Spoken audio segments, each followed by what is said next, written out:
Bon, un arrêté, c'est d'abord un acte administratif. C'est un acte administratif dans le droit haïtien, si nous regardons suivant les dispositions de la Constitution, qui est la principale source législative, côté nous capables, source légale, côté nous capables de puiser contenu de définition nous capables d'arrêter, c'est d'abord un acte administratif qui est capable d'apporter individuel, à savoir une décision individuelle. Donc parfois, la Constitution va arrêter à définition ça. Mais parfois aussi, il prévoit des arrêtés qui sont capables de gagner une portée réglementaire. J'entends par portée réglementaire, c'est-à-dire que qui constitue une norme à portée générale. Donc, l'arrêté est capable d'un acte administratif à portée individuelle, comme par exemple les arrêtés que la Constitution prévoit à côté du président de la République pour faire des nominations, par exemple les nominations des directeurs généraux. Mais par exemple aussi, la Constitution prévoit des arrêtés, par exemple, si les Libaye Premier ministre, le pouvoir réglementaire, donc le pouvoir de prendre des actes administratifs à portée générale sous forme d'arrêté. Ok, quel ensemble d'autorités que la Constitution les reconnaît qui est habilité normalement pour adopter un arrêté, mettre des hommes? Et c'est les autorités, par exemple, administratives, on appelle ça les autorités administratives qui prennent des arrêtés. Même à des téléspectateurs, en Haïti particulièrement, arrêtés que la Constitution prévoit, c'est ça les arrêtés d'application. Parce qu'en fait, en doctrine, dans la doctrine juridique, on fait la différence entre pouvoir réglementaire autonome et pouvoir réglementaire d'application. Par exemple, en France, autorité ça qu'on veut pouvoir exécutif qui prend des arrêtés directement en vertu de la Constitution et non de la loi, il y a les règlements autonomes. Je me rappelle qu'en Haïti, il n'y a pas d'espace réglementaire autonome. Et seul ça qui existe, c'est les arrêtés d'application, c'est-à-dire des arrêtés qui viennent mettre en œuvre la loi. Donc on appelle ça des arrêtés d'application, donc qui doivent être subordonnés à la loi. Donc pouvoir exécutif là, prend par exemple le Premier ministre, le président de la République, et ministre surtout des fois qu'on prend, arrêté ministériel, etc. Arrêté à participer comme maître l'a dit que dans l'application du pouvoir réglementaire, qui se purement au pouvoir réglementaire d'application, et puis que des fois tout pouvoir réglementaire d'application, ça en Haïti, pas seulement qu'on ait l'arrêté, des fois on parlait de circulaire, etc. Tout ça participer dans le pouvoir réglementaire d'application, etc. Donc voilà. Ok, mais si bien regardé, si je regarde fouiller la Constitution, par exemple, dans l'article 159, c'est comme si ouais, en ce qui concerne le pouvoir exécutif, là, c'est seulement le Premier ministre qui doit reconnaître le pouvoir réglementaire. Ça, on parlait de l'hier, parce que moi, je dis, le Premier ministre, il a le pouvoir réglementaire, mais il ne peut jamais suspendre ni interpréter les lois, actes et décrets, ni se dispenser de les exécuter. Pour autant clarifier précision sur le badala au regard de l'article dans la Constitution pour nous. C'est vrai que en fait bon dans le système qui sont en régime parlementaire, c'est le Premier ministre là qui c'est principale autorité, c'est-à-dire qui a exercé le pouvoir réglementaire, mais ça ne veut pas dire que le président dans certains cas il par contre prend des arrêtés que le président de la République qu'on prend, c'est-à-dire dans des domaines qui concernent et particulièrement. Donc ça arrive et c'est des cas prévus par la loi ou par la Constitution. Côté que ils reconnaissent qu'il y a des dossiers, qu'il y a des domaines, c'est-à-dire domaines de compétences que ces présidents qui ont intervenu. Donc c'est-à-dire le fait que le Premier ministre a peut-être en général ce pouvoir, ça ne veut pas dire que le président dans des domaines n'est pas capable d'arrêter.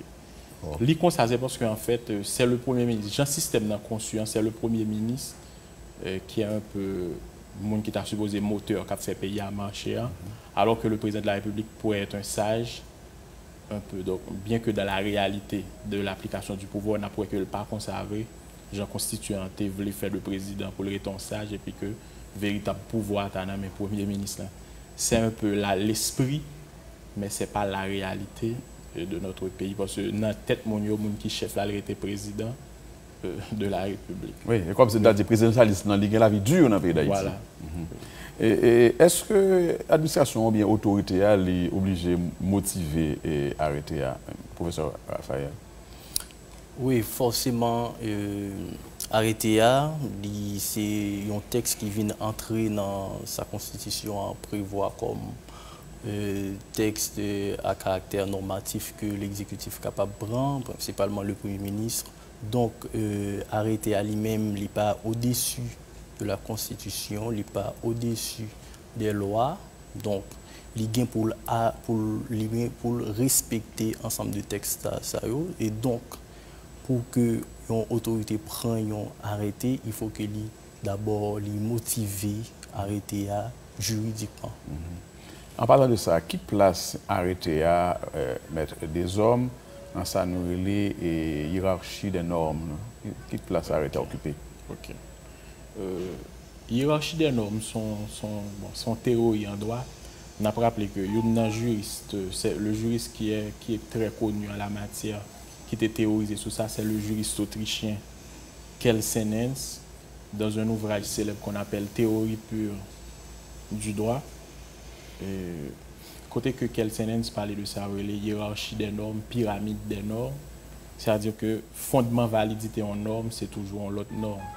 Donc, en dehors de grand pile théorie sur ça, parce que le plus on va dire finalement, si chaque norme joue une validité dans l'autre, et norme qui en est net là, justement, qui est-ce qui a fondé validité. Ça, c'est un débat un peu de philosophie, de théorie du droit, mais il n'en reste pas moins que dans l'application pratique de théorie ça, nous connaissons que la norme suprême, que Kelsen connaît en allemand, le Grundnorm, la norme suprême est considérée comme étant la Constitution, qui est au sommet de la pyramide des normes.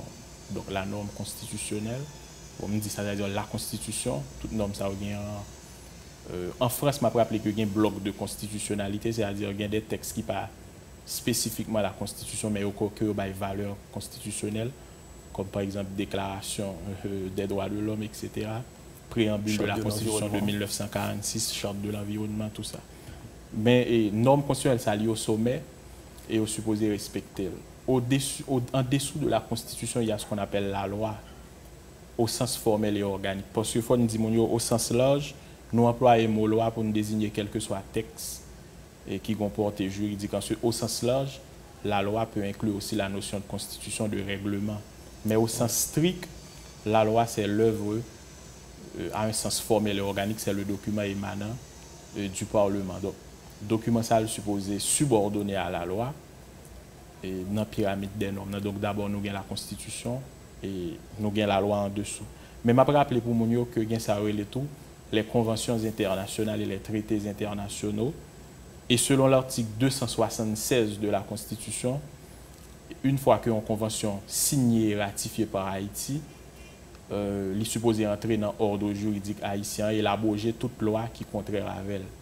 Donc, si on a interprété l'article 276-2 de la Constitution, ça veut dire que les traités et les conventions ont une force normative supérieure aux lois. C'est ce que certains appellent un peu. Et ils ont valeur supralégale et infraconstitutionnelle. C'est-à-dire, nous sommes qu'à situer en dessous de la Constitution et en dessus des lois. C'est-à-dire, ils ont en bas Constitution, ils ont sous tête la loi. Parce que si Constitution, article 270, abroge toutes les lois qui leur sont contraires. Donc, nous avons d'abord la Constitution, les traités internationaux, les conventions, nous avons les lois, et en bas loi, nous avons les règlements au sens large, et dans le règlement, c'est là que nous allons arrêter, nous allons des circulaires, des avis communiqués, parfois avis communiqués, circulaires, instructions, tout ça participe dans l'exercice du pouvoir réglementaire d'application des autorités exécutives et administratives. Donc, ensuite, il y a une anomalie signalée dans la réalité haïtienne, c'est par rapport à ce qu'on appelle le décret. Parce que, si on a fait un peu de droit comparé, parce que nous faisons partie de la famille romano-germanique, en France, ça que les décrets, ça participe du pouvoir réglementaire. Alors que depuis très peu, ça que nous les décrets en Haïti sont pas que textes exécutifs là en situation de crise, côté que pas un parlement, et puis texte ça malheureusement vient même force avec la loi. Donc finalement, alors que normalement, les décrets devraient être subordonnés à la loi. Parce que c'est pas le Parlement qui participe là-dedans. Or, l'exécutif n'a pas un pouvoir réglementaire autonome. Mais dans la réalité haïtienne, les décrets ont force de loi. Dans l'autre pays, ça, les décrets, c'est plutôt des normes d'application de la loi. Mais en Haïti, nous, les décrets, des textes qui adoptés en situation de crise, côté que par un Parlement, et nous avons même force avec la loi. Parce qu'il existait, avant 1987, les décrets-lois. Je rappelle que la pratique des décrets-lois a été interdite un peu par la Constitution de 1987 qui interdit le Parlement de déléguer, quand ça a été fait avant, le pouvoir législatif à l'exécutif, les en vacances. C'est ça qui fait longtemps qu'on a des décrets-lois. Mais depuis la Constitution 1987, la pratique des décrets-lois est révolue. Donc décret-loi au moins était légitime parce qu'à posteriori, le Parlement est comme aux bénédictions, ce qui n'est pas le cas des décrets, de ce qu'on appelle décret en Haïti. Mais dans tout l'autre pays du monde, le mot décret n'a pas de sens que il y a en Haïti. Ok, à propos, Maître Raphaël, alors m'appeler un article dans la Constitution et on va faire un commentaire sur lui en attendant que nous retournions à la question arrêtée. Et l'homme lit dans l'article 285-1 Constitution, il dit que le Conseil national de gouvernement est autorisé à prendre en Conseil des ministres, conformément à la Constitution, des décrets et en force de loi jusqu'à l'entrée en fonction des députés et sénateurs élus sous l'empire de la présente Constitution. Qui commentaire sous l'article ça par rapport à pratique et décret qu'a adopté depuis après 87, depuis après que son le CNG va exister encore, parce que si nous avons bien compris la pratique ça. Donc, l'exécutif a été autorisé pour le prendre question de décret ça ou là, c'était seulement dans l'intervalle de transition en attendant que le Parlement existe. Est-ce que vous êtes d'accord avec moi sur la question ça? Oui, bien sûr. Et pratique utilisation décret par l'exécutif en Haïti, c'est une pratique qui est remontée de très très haut dans l'histoire d'Haïti. Par exemple, les lire, il y en a ces premiers ouvrages de droit administratif qui étaient écrits en Haïti, qui était écrit en 1910 et par Hannibal Price. Enfin, c'est un ouvrage ou presque pas je en format dur, sinon que bon, on a recherche à faire pour un ouvrage que moi à peu près actuellement sur le contentieux administratif, ou joindre que c'est seulement sous un site, une université États-Unis, moi j'ai une version numérique de l'ouvrage ça. Et bien dans l'ouvrage ça, Hannibal Price a dit que qui gens pratique décréalité, saboter exercice pouvoir ou encore respect théorie de la séparation des pouvoirs en Haïti. Et ceci est illustré avec la révolution de 1843 dans l'histoire d'Haïti, côté suspendre la constitution qui était en vigueur alors avec un décret. Donc la pratique des décrets qui est beaucoup aimée par les exécutifs à travers toute l'histoire d'Haïti. Maintenant, pour nous venir avec l'article ça que au lit de la Constitution Maître Dumas.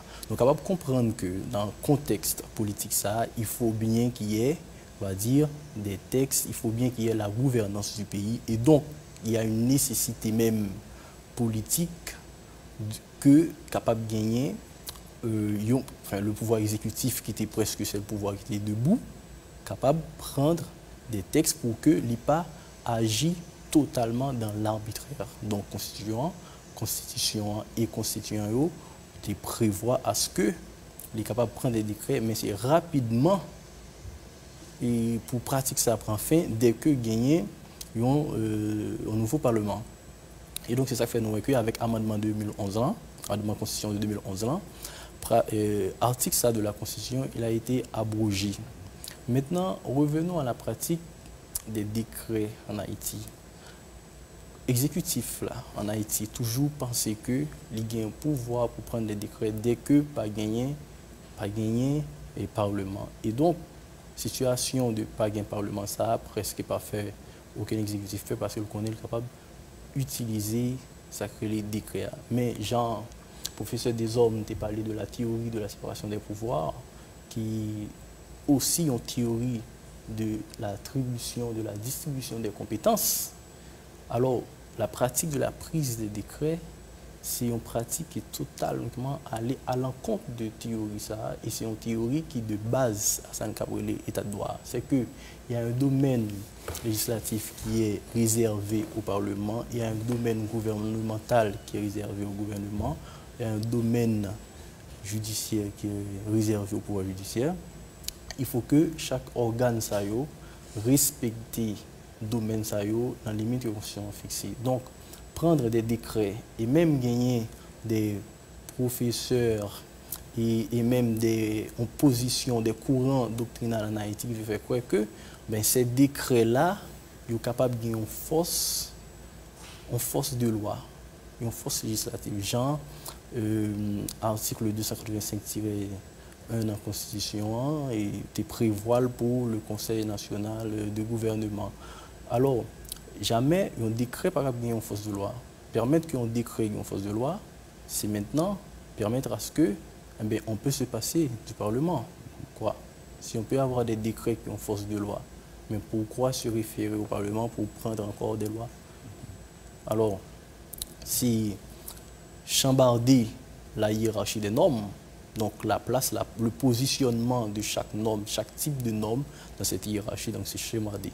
Et donc, article ça, c'est bon, on a attendu trop de temps pour l'abroger de la Constitution, et c'est bien que ça a été vite fait, que cet article a été abrogé de la Constitution, mais en même temps... Mais n'empêche que ça n'a pas empêché que jusqu'à récemment là, et puis décret n'a pas adopté, Red. Oui.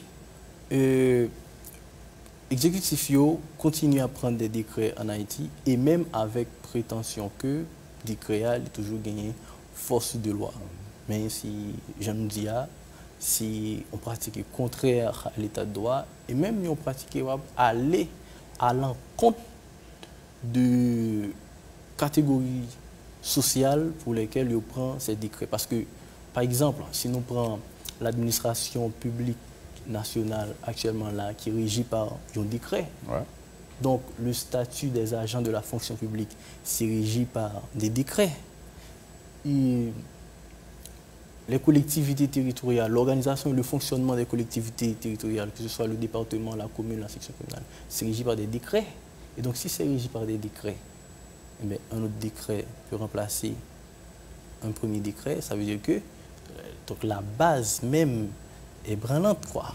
Là, on est en situation de sécurité juridique. De sécurité juridique, clairement.